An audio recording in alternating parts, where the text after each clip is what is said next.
Hi guys, today we're going to talk to you about the body pain that comes with summertime travel. Whether you've gotten in the car and headed on family vacation for Dead Week next week, or you're like me and getting ready to gear up for fall softball again and you're going to spend endless hours in a minivan, it's important to know that a car and or van, no matter how great the lumbar support and the adjustments are going to be in the seat, have the potential to cause you back pain, neck pain, shoulder pain, hip pain, leg pain, numbness and tingling, all kinds of really fun stuff. So you're trying to get in the car and travel for your vacation or your sporting event, and when you get there, it takes you like 5 minutes to stand up straight. So today we're going to explain to you why and give you some ideas about what kind of things you can do so that you feel better once you get to your destination. Okay, so let's talk about why riding in a car is so hard on our bodies. It's because we cannot get into a good bone supported position. So what I want in life is to work as little as possible. Your body is constantly looking for a way to expend less energy. It takes the path of least resistance and it adapts to whatever position you put it in the most. So let's think about a 3-hour car ride. I am sitting, my hands are here, my head is forward, my shoulders are rounded, gravity is pulling me here. Based on how car seats are shaped, even with lumbar support, it tends to feed us into that slumped posture because I have to drive. When you reach that right leg forward to drive and to push on the gas on the brake, that forward reach rolls my pelvis into a posterior pelvic tilt. Posterior pelvic tilt is bad. It doesn't do anything great for me. If we look at your spine, here's your pelvis, here's your low back. This guy's got a little kyphosis today. Here's your upper back, here's your neck. What I want in life is to sit on a square pelvis, meaning both butt bones sit on the seat. That creates a bony block for me to sit on. And when I sit on that nice square pelvis, I get a curve in my low back, I get a curve in my upper back that goes the opposite way, and I get a curve in my neck that goes back again. So I have this nice little like partial S. That partial S lets bone support bone, support bone, support pain-free function. This lets me not use a lot of energy. However, what happens when I go to reach out for that gas pedal or that brake pedal, my body's going to follow the path of least resistance and my pelvis falls out from underneath it. It then becomes a house of cards and everything goes to heck in a handbag. Because the minute I reach that, I can't sit up nice and tall and reach my foot forward. The minute I reach my foot forward, boom, I'm in that posterior pelvic tilt. Posterior pelvic tilt causes increased low back compression, increased shoulder tightness, increased neck tightness, increased hip tightness, and puts a lot more pressure on my sciatic nerve and lateral hamstring. That's a lot of stuff going wrong just because my pelvis fell out. So how do I prevent it? Well, A, I don't drive. I let my husband drive us on all our road trips. Probably not an option always. What you want to do is try to get yourself positioned as well as you can in a car. So the minute I sit down, as I go to sit down, I want to sit down and stick my butt out and try to sit on my butt bones. That creates a square pelvis and sets me up for that nice lumbar curve. Then I need something that's going to help me stay there because again, gravity is always pulling us and our bodies are going to take the path of least resistance. So I can take a lumbar roll. So I can use a soft lumbar roll and put it in the curve of my low back. You can go smaller and take a small towel and fold it up into kind of a roll, and I can put that at the top of my SI joint or where those little dimples sit, and that applies a counter pressure and helps me stay rolled forward. I can instead use a towel roll and run it down the middle of my back between my shoulder blades so that when I lean back, it helps open me up into this position. All of those things will help set me up for that forward pelvis. The other one, you can set a towel roll in the base of your seat and then I stick my butt bones on it, and that helps roll me forward and helps bone, hold up bone, and decreases the amount of soft tissue stress. However, we still have that problem that I'm reaching for that pedal. So if I can use the cruise control so that I'm not constantly right here, that's fantastic. The other thing I may need to do is move my seat up so that your knee can be a little bit more bent. That helps keep your pelvis underneath you and gets you in a better position. So those things help line up your spine. Now we got to talk about your leg. Again, path of least resistance. My body follows patterns. So when I point my foot, if you try pointing your foot, when I point my foot, I sort of rotate my foot in like an ankle sprain, right? That pattern goes together. So when I'm sitting in a car and I'm driving, what happens is my foot goes down and in.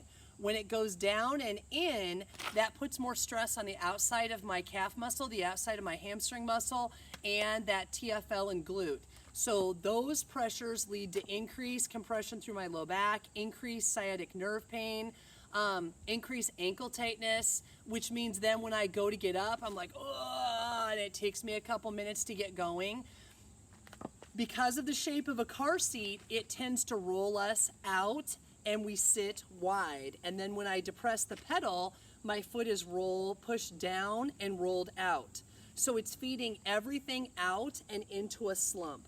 So while I'm driving, I can work on, I put it on cruise control, or sometimes while I'm driving with my right foot, I will roll my foot in while I'm depressing on the gas, or while I'm on cruise control, I work on trying to internally rotate my leg or bring my legs to midline to stretch.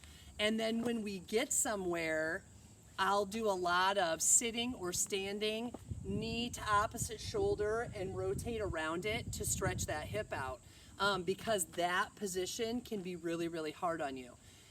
If we move up, the other thing you could do, is while I'm, again, on cruise control, not only can I roll my foot in, but I can pull my foot out. So I'm lifting my pinky toe up and moving my foot side to side. So if everything wants to roll down and in, if I lift up and out, that helps stretch me out.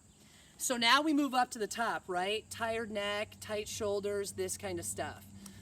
When I'm taking rest breaks, I will reposition while I'm driving in the car, stick my butt out to try to sit square, pull your shoulders back. You can reach your arm over the opposite seat, pull that shoulder back to stretch that pec out, or use the headrest and pull your head back so that we're in a chin tuck, and use the headrest to apply a little traction to bring everything back and elongate. We want to think about bringing the top of our head up to the roof of the car to take some of that stress off. The other thing we want to do is, again, be close enough that I'm not driving here. Instead, if I'm here, it's easier to stay up tall, tuck my chin, breathe in deep, roll both shoulders backwards, roll one shoulder backward at a time to kind of break this up. The other thing we find is that when I'm slumped and I'm stuck here, when you try to go sit up straight, it doesn't go very well, right? Like it's like a stuck drawer. You just feel like you're trapped here and I can't unstick that. If you look at your spine, we have all these little bones, and all these little bones sit on top of each other and they glide and slide. When I get really tight, it can be hard for it to slide up into straight. So if you're feeling like, oh my God, I just can't get up, if I move in another direction, in another plane of motion, it helps loosen up a corresponding plane. So when I move in life, I move forward and back, I move side to side, and I move rotationally. So when your mom said, sit up straight, or you'll stick that way, sit up straight so you look smart, sit up straight so you look good. This can be hard to get to after you've been in a car. So if I'm in the car, I can do some side-to-side bends, and I can do some rotation through my upper back, and then this will be easier to get to because I've unstuck that stuck drawer sort of feeling in my upper back without trying to jam into it and force it there, okay? Next, I'm gonna show you 2 really good stretches to do once you get to the rest stop so that you can feel great. Okay, so if I'm stretching, I can use a bench, a step. A lot of times I use the little railing or the curb when I stop to get gas. You just need something you can put your foot up on. I can also use the edge of my car. So if I am facing with my right foot towards the car, what I'm gonna do is cross step with my left foot into the car, and then I'm gonna side bend away from the car.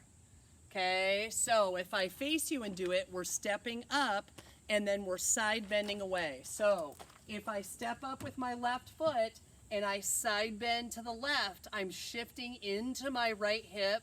I can use the door for balance. I can use the car for balance. I can switch and go the other direction. Left foot on the ground, right foot crosses into the car, and I side bend and shift into that hip.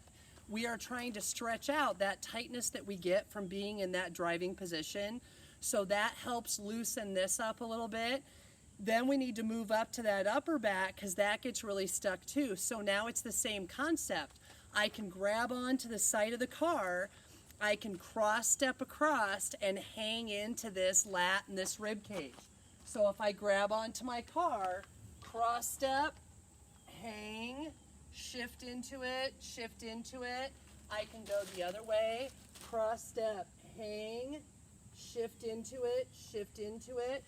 With all of our stretches, we want to shift in, shift out, shift in, shift out, and not just do a big prolonged static hold. When we move and when we function in life, we are constantly moving. Your body is constantly absorbing shock, constantly loading and exploding and moving through space. So we want to mimic that and help improve blood flow and soft tissue extensibility by moving in and out of a stretch rather than just hanging on it. You kind of need to think about your joints and your soft tissue like a stuck drawer. Okay, I have that junk drawer in the kitchen. If the drawer is stuck and I grab onto the handle and I just pull as hard as I can, nothing happens. If I grab onto the handle and I sort of wiggle it and wiggle it and wiggle it, eventually the drawer is unstuck, and it was much less painful than me trying to haul off, fall on my keister, and bruise my nose. So I want to constantly be wiggling that drawer, that stuck drawer, and you are the stuck drawer. So I'm going to reach into a stretch and come back, reach into a stretch, come back. With any of these stretches, stretchy is the goal. It can feel like a big, aggressive, burning stretch, but it should not hurt. It should not cause numbness and tingling. There should be no sharp pain. If you move and something sharp or pinchy, stop immediately, and you need to have somebody take a look at that, because that means you are potentially going to cause more damage because something's getting trapped and impinged. So with that, happy, pain-free driving. Let me know if you have any questions.